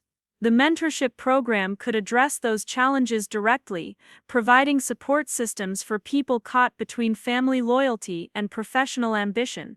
More importantly, it could help families understand that supporting someone's growth sometimes required faith rather than fear, expansion rather than protection. My success had transformed my family's understanding of possibility, but it had also taught me that individual achievement carried responsibility for expanding opportunities for others facing similar challenges. The recognition I'd finally received from my parents was gratifying, but the recognition I could help others achieve felt like the real measure of meaningful accomplishment. Outside my windows, Denver slept beneath mountain silhouettes that had witnessed countless stories of people reaching beyond their backgrounds, exceeding their circumstances, building something significant despite skepticism from those who loved them most. My story was one among many, but it had taught me that success without wisdom was incomplete, achievement without generosity was hollow, and recognition without responsibility was ultimately meaningless. The mentorship program would launch in 6 months, providing support for individuals whose families couldn't yet see their potential, and education for families learning to expand their understanding of possibility. It would be my way of ensuring that other talented people wouldn't have to choose between family loyalty and professional ambition, between love and recognition, between who they were and who they could become. As I finally closed my laptop and prepared for sleep, I felt the deep satisfaction that comes from alignment between personal achievement and meaningful contribution. The girl who'd sat at that wedding reception 6 months ago, listening to her family mock her accomplishments, had become a woman who could transform not just her own trajectory, but create pathways for others facing similar challenges. The journey from seeking recognition to providing recognition had been unexpected but felt inevitable. Sometimes the greatest success isn't proving people wrong about your capabilities, but helping them expand their understanding of what's possible for everyone they love. 1 year after that pivotal wedding reception, I found myself standing in the gleaming auditorium of the Colorado Convention Center, preparing to deliver the keynote address at the Denver Leadership Summit. The irony wasn't lost on me that 12 months earlier, my own family had dismissed my corporate achievements as elaborate fiction, and now I was addressing an audience of 500 business leaders about authentic success and family dynamics in professional development. The mentorship program I'd developed had exceeded every expectation. What started as a small initiative to help first-generation professionals navigate family skepticism had grown into a comprehensive support network, serving young leaders across the Rocky Mountain region. We'd matched 87 mentees with established professionals, facilitated 12 family reconciliation workshops, and created resource guides that were being adopted by universities and corporate diversity programs nationwide. But the transformation that meant the most was sitting in the third row of the auditorium. My entire family had come to hear me speak, not out of obligation or skepticism, but from genuine pride and curiosity about the work I was doing. Dad wore a suit that actually fit properly, purchased with his promotion bonus from the client services role that had exceeded everyone's expectations, including his own. Mom sat beside him, taking notes in the journal she'd started using for her social work classes, where she was now a semester away from completing her associate degree. Jake had brought his girlfriend, Maria, whom he'd met at a professional networking event for young marketers, introducing her to the family dynamics that had shaped his own journey toward authentic achievement. The speaking engagement represented more than professional recognition. It symbolized the complete integration of my personal experience with broader social impact. The story that had begun with family misunderstanding had evolved into a platform for helping others navigate similar challenges, while building stronger, more supportive family relationships. Ladies and gentlemen, the summit moderator announced, please welcome Sarah Mitchell, CEO of TechFlow Solutions and founder of the Bridge Builder Mentorship Program, speaking on Beyond Recognition, When Success Transforms Systems. The applause was warm and sustained, but what moved me most was seeing my family's reaction to the introduction. They were hearing my accomplishments described publicly by someone who understood their significance, experiencing the validation they'd been unable to provide when it would have meant the most to me. Their faces showed not just pride, but genuine amazement at the scope of what I'd built, while they were focused on their own limitations and assumptions. Taking the stage, I looked out at an audience that included corporate executives, nonprofit leaders, university administrators, and emerging professionals from diverse backgrounds. But my attention kept returning to the third row, where the people who'd shaped my understanding of recognition and validation were learning alongside hundreds of others about the complex relationship between family love and professional ambition. 18 months ago, my father attended a company meeting where his boss introduced the new CEO. I began, my voice carrying clearly through the auditorium sound system. What made that meeting memorable wasn't the corporate restructuring or strategic planning discussion. It was the moment when Dad realized that his unemployed daughter, the family disappointment who couldn't seem to find stable work, was actually the person who would now be leading his company and making decisions about his professional future. Gentle laughter rippled through the audience, but I could see Dad in my peripheral vision, still processing the surreal nature of having our family story shared as inspiration for others facing similar challenges. The recognition he felt in that moment wasn't just about my career advancement, I continued.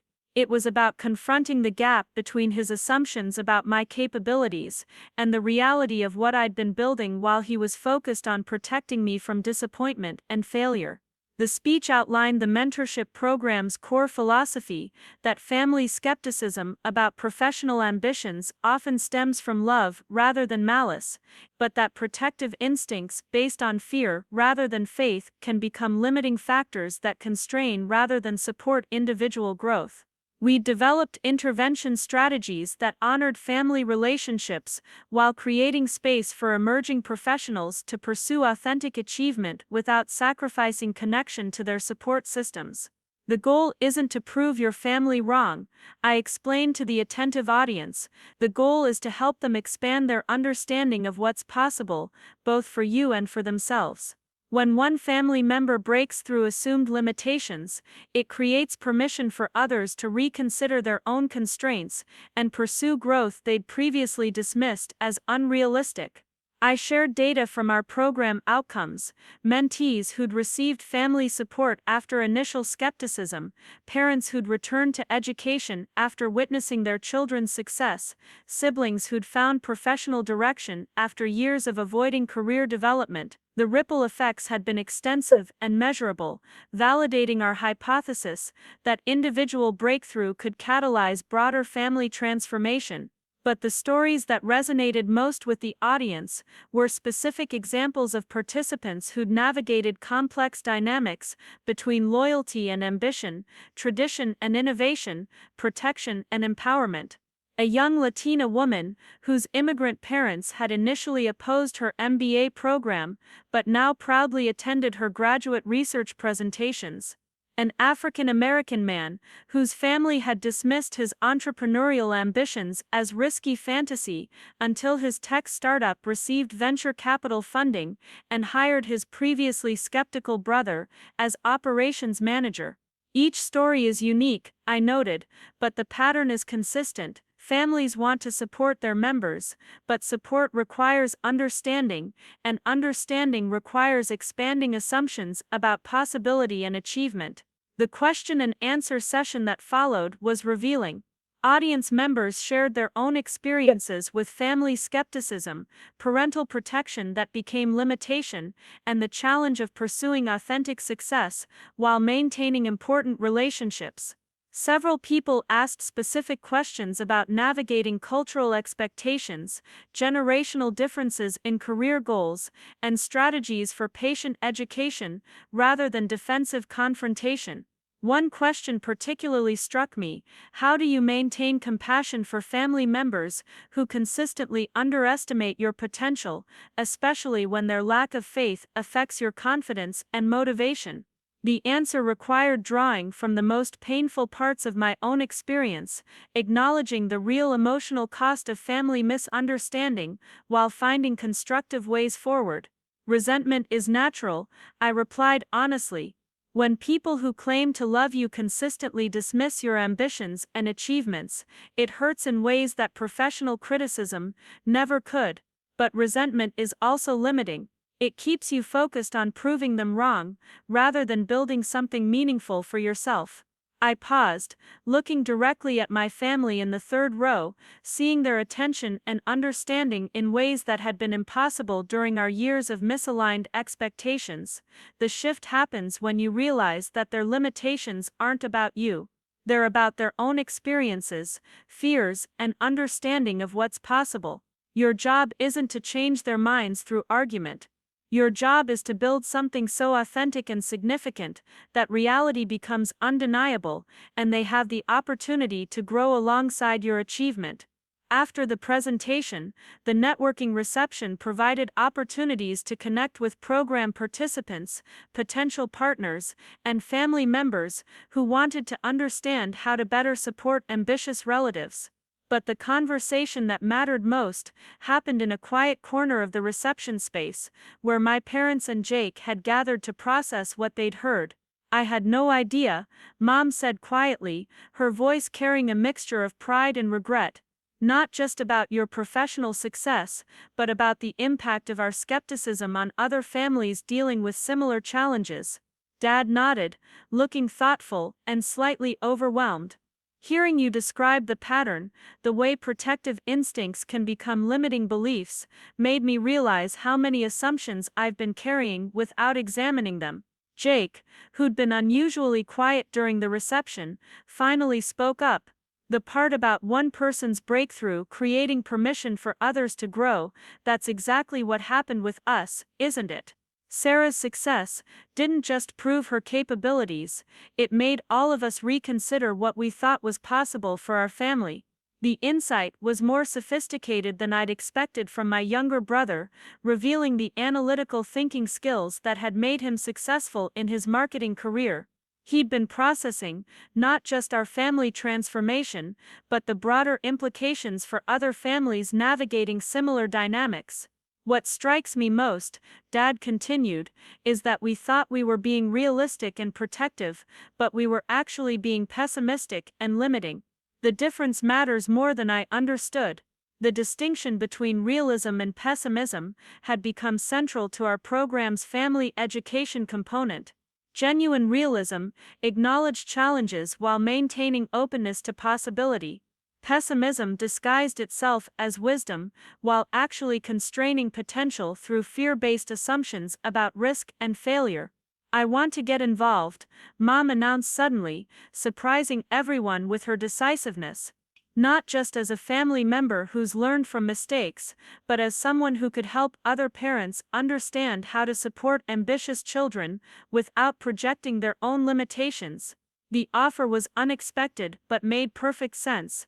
Mom's background in retail customer service, combined with her current social work education and personal experience with family transformation, created a unique qualification for working with parents struggling to support children whose ambitions exceeded their own experience. "We could use parent educators in the program," I said, genuinely excited about the possibility. "People who've lived through the process of expanding their understanding and can speak authentically about the challenges and benefits of changing long-held assumptions." Jake looked intrigued by the conversation. "Is there room for people who've been on the receiving end of family expectations?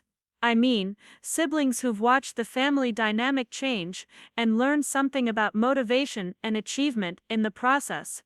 His question highlighted another program opportunity we'd been considering: peer mentorship for siblings of high achievers, addressing the unique challenges of family members who weren't the primary focus of skepticism or support, but were affected by changing family dynamics around success and recognition. The reception continued around us, filled with networking conversations and strategic planning discussions, but our family huddle felt like the most important meeting of the evening. We were no longer just processing our own transformation, we were considering how our experience could contribute to helping others navigate similar challenges more successfully. "There's something I need to say," Dad interjected, his voice carrying unusual formality. "Sarah, when you started this mentorship program, I thought it was admirable but wondered if it was too specific to help very many people. I didn't understand how common our family pattern really is." He gestured toward the reception around us, where dozens of conversations were happening between people who'd found recognition and relevance in the evening's presentation. Seeing this response, hearing these stories, realizing how many families struggle with the same dynamics we experienced, makes me understand that what happened with us wasn't unique or unusual. It was just one example of a much broader challenge that affects ambitious people across different backgrounds and circumstances. The observation reflected Dad's growing understanding, not just of our family transformation, but of systemic patterns that constrained potential for countless individuals whose families meant well, but couldn't envision success beyond their own experiences. 3 months later, our family involvement in the Bridge Builder program had become a case study in itself. Mom had completed training as a parent educator and was facilitating monthly workshops for families learning to support ambitious members. Dad had become a workplace advocate, helping companies understand how family dynamics affected employee motivation and professional development. Jake had developed a social media strategy that connected program participants across geographical boundaries, creating virtual support networks for people navigating similar challenges. But the development that surprised me most was my own evolution from individual achiever to systems thinker, focused on creating sustainable change that outlasted any single success story. The program had grown beyond mentorship into a comprehensive approach to family and workplace culture transformation. We'd received funding from three major foundations interested in first-generation professional development. Universities were incorporating our family education curriculum into their career services programming. Corporate diversity and inclusion departments were adapting our workplace advocacy strategies for supporting employees whose families didn't understand professional advancement opportunities. The recognition felt different from any individual achievement I'd experienced. Personal success had been gratifying but ultimately limited to my own trajectory and circumstances. Systemic impact created the possibility for transformation that affected hundreds of current participants and potentially thousands of future beneficiaries who would inherit stronger, more supportive family and workplace cultures. Standing in my office one evening, looking out at Denver's skyline while reviewing program expansion proposals, I realized that the journey from seeking recognition to providing recognition had fundamentally changed my relationship with success itself. Achievement was no longer about proving my capabilities to skeptical family members or advancing my own career trajectory. It had become about creating conditions where other talented individuals could pursue authentic ambitions without sacrificing important relationships or constraining their potential to accommodate other people's limitations. My phone buzzed with a text from Jake. "Maria's parents want to meet you. They're struggling to understand her marketing career goals and think maybe hearing from someone who's made it might help them see why she's not settling for their definition of practical work." The request was exactly the kind of intervention our program had been designed to address, but receiving it from my own brother highlighted how completely our family dynamics had transformed. Jake was now the family member advocating for ambitious people facing skepticism, using his understanding of our experience to support others navigating similar challenges. I typed back, "Absolutely, let's schedule dinner next week." And Jake, "I'm proud of how you're using what you learned from our family's journey to help other people." His response came immediately, "Learned from the best big sister."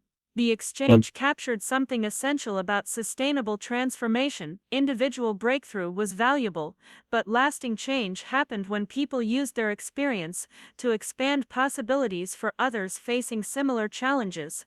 Success without wisdom was ultimately hollow, but success that created pathways for others represented the kind of achievement that could outlast any single career or accomplishment.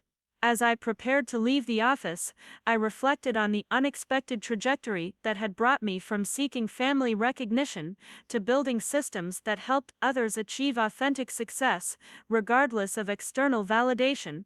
The girl who'd sat at that wedding reception 2 years ago, listening to her family dismiss her accomplishments, had become a woman whose story was helping reshape conversations about family support, professional ambition, and the relationship between individual achievement and systemic change. The transformation felt complete not because the work was finished, but because all the pieces had aligned around a purpose larger than personal validation or corporate advancement. Recognition had evolved from something I needed to receive into something I was uniquely positioned to provide for others whose families couldn't yet see their potential. Walking out of TechFlow that evening, past the lobby where Dad still occasionally visited for interdepartmental meetings, I felt the deep satisfaction that comes from building something that matters beyond your own circumstances. The mentorship program would continue growing, the family education workshops would reach more parents learning to expand their support, and the workplace advocacy initiatives would help companies create cultures where ambitious employees could thrive regardless of their backgrounds. My success had finally achieved its full potential, not when my family recognized my capabilities, but when our collective experience became a resource for helping others build stronger, more supportive relationships around professional ambition and authentic achievement.